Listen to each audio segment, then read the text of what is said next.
मैंने वसुदेव नंदन श्री कृष्ण के नामों का जो भाव समझा है, उनकी कृपा से जो आया है, जितने स्मरण में आ रहे हैं मैं तुम्हें बता रहा हूं। वस्तुतः ये बुद्धि से परे हैं, पर वो जितना हमारे स्मरण में दे रहे बता रहा हूं। वशनात् सर्वभूतानां वसुत्वात् देवयोनितः वासुदेवस्ततो वेद्यो बृहत्वाद विष्णु रुच्यते। ये श्री कृष्ण समस्त प्राणियों के निवास स्थान हैं, अर्थात जितने प्राणी वास कर रहे हैं इन्हीं में वास कर रहे हैं।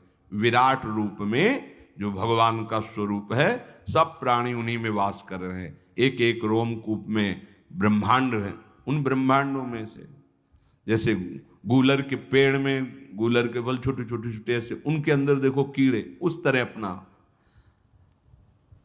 और सब भगवान में वास करते हैं और सब में भगवान वास करते हैं।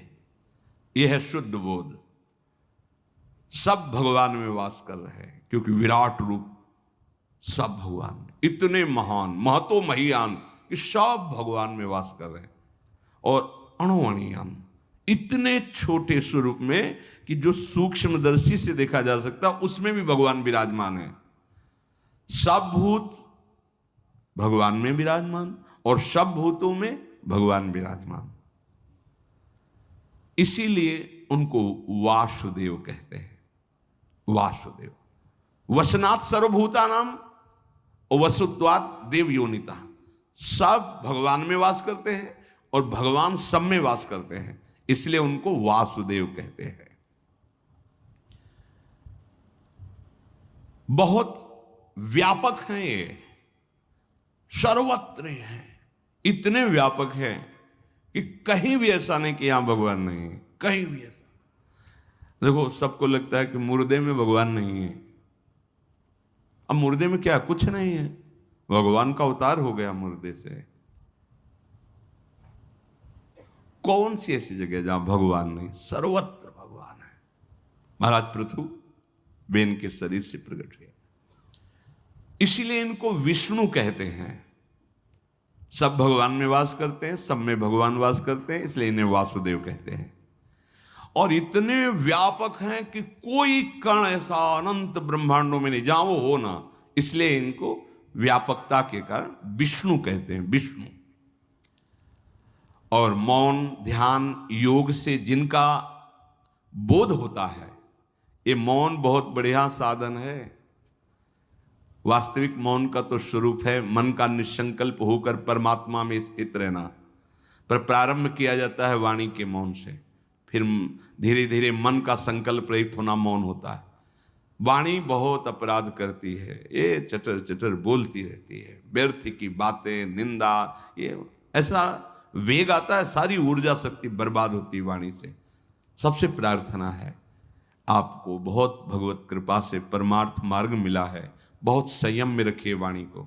जितनी जरूरत है उतना बोलिए, नाम जप कीजिए, और जो बोलिए वो किसी का अहित करने वाला न हो, किसी को दुख पहुंचाने, परुख वचन कबहू न कहा है।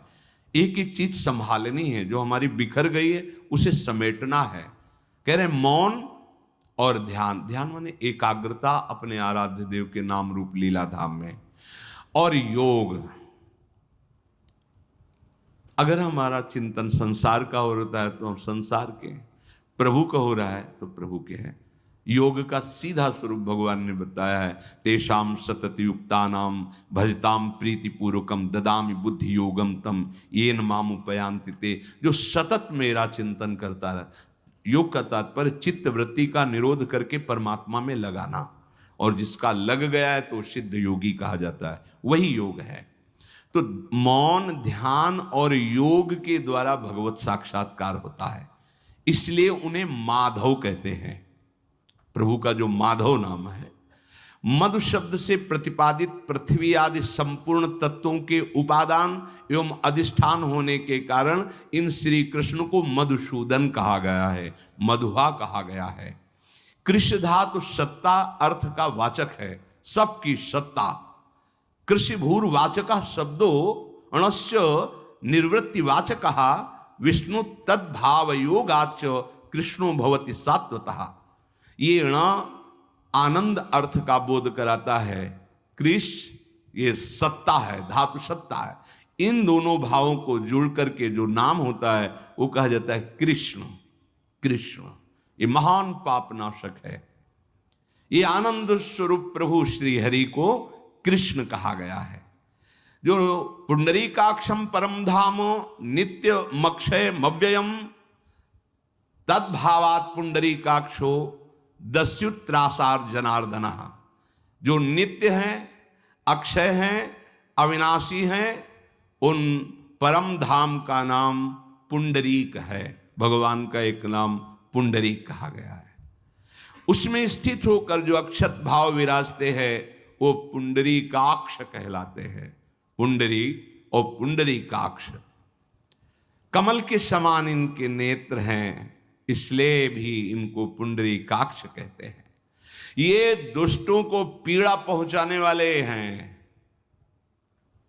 तिनकर काल रूप में भ्राता, जो भगवत विरुद्ध आचरण करते हैं तो यही भगवान उनको दंडधारी यम की तरह, काल की तरह, मृत्यु की तरह दुख देने वाले हो जाते हैं। इसलिए इनका एक नाम जनार्दन है। यतः सत्वान च्यवते यच्च सत्वान न ह्रियते सत्वतः सात्वतस्माद् अर्षभाद वृषभेक्षणः। ये सत्य से कभी च्युत नहीं होते, ये सत्य से कभी अलग नहीं होते। सद्भाव के संबंध से इसी सत्य में स्थिति के कारण इनका नाम सात्वत है। आर्ष कहते हैं वेद को, उससे जो भाषित होता है तो भगवान है, इसीलिए भगवान का एक नाम आर्षभ है। आर्षभ के योग से ही वृषभेक्षण कहलाते हैं। वृषभ का अर्थ वेद है, ईक्षण का अर्थात दिखाने वाले हैं। जो वेद के तत्व हैं, जो अपना अनुभव कराने वाले हैं, इसलिए इन्हें वृषभेक्षण नाम से भी शास्त्रों में कहा गया है। ये शत्रु की सेनाओं पर विजय पाने वाले, सबके जन्मदाता प्रभु श्री कृष्ण हैं, इसलिए इन्हें अज कहा जाता है। अज ये सबको प्रकाश देते हैं, स्वयं प्रकाशित है, इनके ही उदर में सब वास करते हैं और ये सबका संयमन करते हैं, इसलिए इनका नाम दामोदर कहा गया है। दामोदर हर्ष अर्थात सुख से युक्त होने के कारण, सबको सुख प्रदान करने के कारण इनका एक नाम ऋषिक कहा गया है। ये समस्त ऐश्वर्य इनका सेवन करते हैं। जो इनके आश्रित होते हैं समस्त ऐश्वर्य प्राप्त हो जाते हैं, इसलिए इन्हें ईश कहा गया है। इसीलिए कभी कभी इनका नाम ऋषिकेश नाम उच्चारण किया जाता है। ये अपनी दोनों बाहुओं द्वारा पृथ्वी, आकाश, अनंत लोकों का संरक्षण करते हैं, इसलिए इन्हें महाबाहु कहा गया है। इनकी इतनी लंबी बाहु है कि आप कहीं भी हो इनकी बाहु से सुरक्षित हैं, इसीलिए इन्हें महाबाहु कहा गया। पृथ्वी अंतर जब चरण बढ़ाया तो ब्रह्मलोक नहीं पहुंच गया, तो बाहु बढ़ाएंगे। तो ये थोड़ी हमें सोचना है कि हम बहुत दूर हैं तो भगवान हमारी रक्षा करें। आप उनकी बाहुओं के अंतर्गत ही हैं, कहीं भी हैं आप बाहु से सुरक्षित हैं।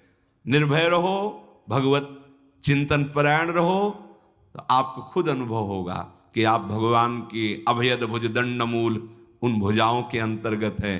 कोई आपका कुछ नहीं बिगाड़ सकता यदि आप भगवदाश्रित है, भगवत चिंतन परायण है। श्री कृष्ण कभी गिरते नहीं, क्षीण नहीं होते।